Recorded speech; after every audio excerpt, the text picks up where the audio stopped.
tem que falar a verdade para você. Se você for num local onde se fala mais de dinheiro do que do próprio Jesus, tire ele lá. Pai do Senhor, povo de Deus, para quem não me conhece, eu sou o PR Ailton Franco. Estou aqui exatamente no dia 1º de agosto de 2026 para gravar esse primeiro vídeo de uma série de vídeos que vamos gravar aqui, né? Para edificação, consolação e exortação do povo de Deus, para ministrar a palavra de Deus na direção do Espírito Santo e bater aquele papo com vocês, aconselhamento pastoral, né? Conversar um pouco sobre a palavra de Deus, orientar aqueles que desejaram orientação bíblica, né? E dizer a vocês que neste momento eu quero ler aqui a palavra de Deus, né? Que se encontra no livro de Atos dos Apóstolos, capítulo 4, versículo 32 ao verso 35, que diz: Da multidão dos que creram era o coração e a alma. Ninguém considerava exclusivamente sua nenhuma das coisas que possuía. Tudo, porém, lhes era comum.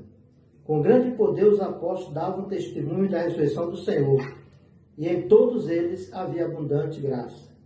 Pois nenhum necessitado havia entre eles, porquanto os que possuíam terras ou casas, vendendo-as, traziam os valores correspondentes, depositavam aos pés dos apóstolos. Então se distribuía a cada um à medida que alguém tinha necessidade.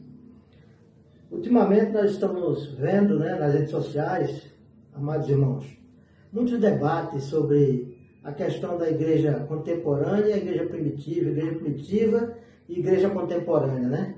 Porque na realidade há uma diferença muito grande entre a igreja primitiva, que foi a primeira igreja, a igreja onde se iniciou tudo ali no livro de Atos, capítulo 2, a igreja levantada por Jesus no dia de Pentecostes, e a igreja contemporânea, a igreja atual, né? Há uma diferença gritante. Alguém já disse certa feita que a igreja atual não parece nada com a igreja primitiva. E realmente, em muitos aspectos, não parece, infelizmente, né? Porque uma das grandes virtudes que eu vejo na igreja primitiva é essa questão da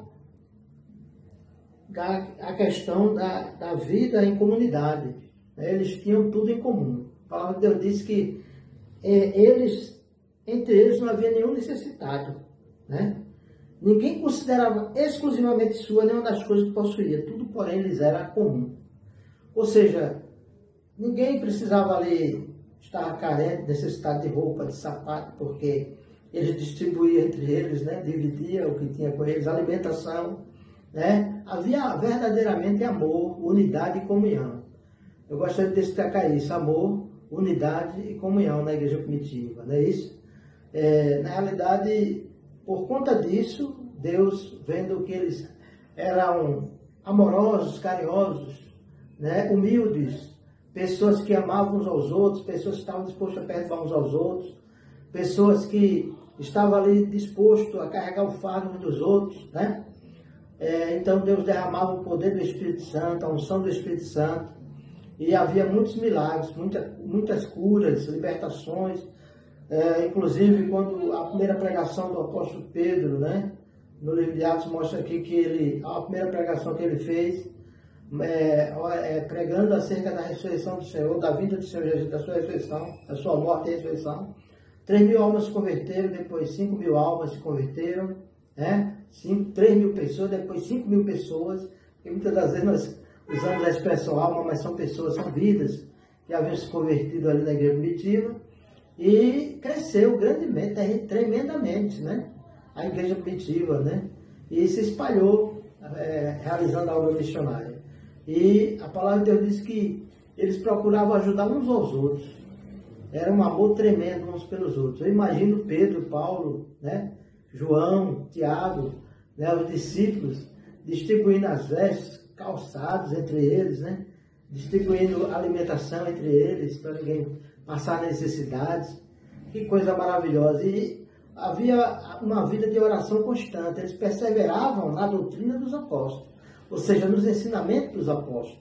Eles não fugiam da palavra de Deus, não. Eles colocavam em prática o que o Senhor Jesus ensinou, que é amar a Deus e amar ao próximo. Há muita gente preocupada, né, se aprofundar muito em questão teológica, é muito importante conhecer teologia, a palavra de Deus, mas muitas vezes há pessoas que conhecem a palavra de Deus, são teólogos, né? Profundamente conhecedores da palavra de Deus, mas muitas das vezes não praticam a palavra de Deus. Então a palavra de Deus é bem clara para mim e para você. Obedecer é melhor do que sacrificar. Obedecer é melhor do que eu e você ser cheio do conhecimento, conhecer de Gênesis e Apocalipse e não praticar um versículo bíblico. Não adianta, né? Nós estamos fugindo da palavra de Deus, estamos sendo desobedientes quando nós não obedecemos e não colocamos em prática essa maravilhosa palavra de Deus. Então eu quero dizer aos amados irmãos, às amadas irmãs, que verdadeiramente, né, os cristãos primitivos viviam o verdadeiro evangelho, o evangelho genuíno, o evangelho da unidade, do amor e da comunhão, né? E hoje em dia a gente vê muitos, né, aí muitas denominações, infelizmente, muitas placas denominacionais, alguns discutindo, brigando uns com os outros, né, achando que só aquela denominação vai salvar alguém, e muitas das vezes exclusivistas, né? Só a minha denominação salva, muitas das vezes, quando na realidade a realidade não é essa. Quem salva é Jesus. Denominação nem placa nenhuma salva ninguém. Quem salva é Jesus de Nazaré. Glória a Deus. Aleluia. O nosso Deus é tremendo. Ele é quem salva. Ele é quem liberta. Ele é quem cura. Ele é quem tira você e eu, nós, da vida de pecado, né? Ele nos resgatou. A palavra de Deus diz que ele nos tirou do império das trevas para a sua maravilhosa luz, né? Ele é o bom pastor que dá vida pelas ovelhas. Ele é aquele que disse que é a porta, né? Nós entraremos e sairemos e encontraremos o quê? Mamados pastagem. Por quê? Porque ele é a porta. A porta não é uma denominação, a porta não é uma casa de oração, como muitos dizem por aí, né? A porta é Jesus. A casa de oração sem Jesus não vale nada. Você pode estar numa casa de oração, mas sem Jesus você está fora do reino de Deus, tá certo? Então Jesus é quem liberta, Jesus é quem cura, Jesus é quem salva e Jesus é quem opera milagres. Glória a Deus. Nós somos tão somente um canal, um instrumento na mão do Senhor. A igreja contemporânea, infelizmente, né, hoje se você for em determinadas denominações, você às vezes fica sem saber, confuso, eu diria confuso. Por quê? Porque na verdade, você chega lá e vê pessoas vestidas com as certas indumentárias que não parecem, né, vestes de um cristão, infelizmente, né? Outros lugares que você vai, você chega lá e vê o líder da denominação com kippá, né? Usando o shofar, né? Usando a arca da aliança, coisa que é para Israel, era para Israel, né? Quem usava isso eram os levitas no templo, tá certo? Somos gentios cristãos, transformados, libertos e salvos pelo poder de Deus. Então nós precisamos, irmão, entender também que denominações que você vai às vezes e chega lá e vê o líder falando mais do dinheiro do que de Jesus, né? Fala mais de dinheiro do que a salvação, do que a vida em comunhão, da vida em amor, em unidade, né? Da igreja. Você se escandaliza às vezes, e às vezes você não vai mais ali. Eu mesmo tem lugares que eu já fui que eu não vou mais, porque na realidade eles não estão prestando culto a Deus. Ali uma verdadeira mistura, né? Somos cristãos, então temos que comparecer diante do Senhor como cristão e viver segundo a palavra de Deus como cristão, tá certo?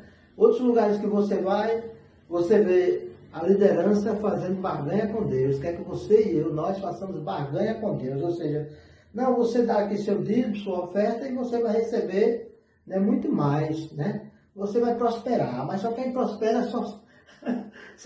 só quem prospera são os líderes da denominação, né? Infelizmente.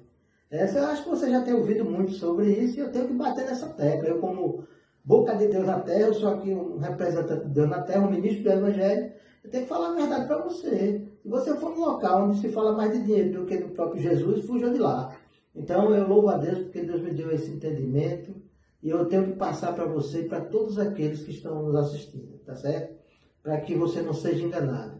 Agora, quando você vai num local onde há uma verdadeira adoração a Deus, onde há a ministração da palavra de Deus, a exposição da palavra de Deus, você está ali orando, buscando a presença do Senhor, louvando e adorando em espírito e verdade, então você está no local certo, né? Onde Deus habita, onde Deus está. Deus habita em nós, né? Nós somos o templo, a morada do Espírito Santo. Nós somos a verdadeira casa de Deus. O santuário de Deus somos nós, né? Mas tem lugar que você vai se juntar com os irmãos e ali Deus também está presente, tá certo? Você pode se reunir em qualquer denominação que seja evangélica, denominação que seja bíblica mesmo, que ensine corretamente a palavra de Deus. Você pode estar ali reunido, né? Mas se você não adorar a Deus em espírito e verdade, você não está cultuando, você está perdendo seu tempo. Então nós precisamos entender o que é adorar a Deus em espírito e verdade. O que é servir a Deus de verdade, tá certo? Que é adorar no coração, na alma, tá certo? Agora, reunir, nós podemos nos reunir em qualquer denominação que seja evangélica e bíblica, tá certo? Que ensine corretamente a palavra de Deus, que verdadeiramente cultua a Deus e adora o Senhor de verdade, tá bom? Então, neste momento, eu quero dizer a você que há uma gritante diferença entre a igreja primitiva e a igreja contemporânea, a igreja atual. Então, grandes coisas mudaram, né, na igreja de lá para cá, da igreja primitiva para cá. Infelizmente, né, nós estamos vendo uma distância gritante. Mas, graças a Deus, que Deus está levantando grupos de homens e mulheres de Deus para se reunir nas casas, se reunir em vários lugares para debater, não, para refletir na palavra de Deus, para estudar a palavra de Deus, para se aprofundar na palavra de Deus, para não ser enganado, tá certo? Então, eu quero dizer a você que aqui nesse canal, você vai receber a palavra de Deus corretamente e vai estar recebendo também intercessão, orações. E neste momento eu quero orar por você, tá certo? Para Deus poder lhe abençoar muito mais. Eu sei que você já é abençoado por Deus, né? Mas nós vamos orar nesse momento. E que o Espírito Santo de Deus esteja lhe usando como canal, como instrumento, que você seja um vaso de honra na mão do Senhor. Qualquer um que precisar de oração, coloca aí seu pedido de oração, e Deus está intercedendo por você. Maravilhoso Deus, eterno Pai. Neste momento eu quero te louvar e te agradecer por esta palavra que foi ministrada neste momento. Quero te pedir, Senhor, pelas vidas que agora se encontram nas trevas, sem a sua presença, sem o teu Santo Espírito habitando nele ou nela. Que o Senhor agora visite e arranque toda e qualquer barreira, todo impedimento. Que teu Santo Espírito esteja conversando vidas do pecado, da justiça e do juízo. Que o Senhor esteja curando os doentes e os enfermos, libertando os cativos e oprimidos e salvando aqueles que estão mortos espiritualmente em seus delitos e pecados. Amém.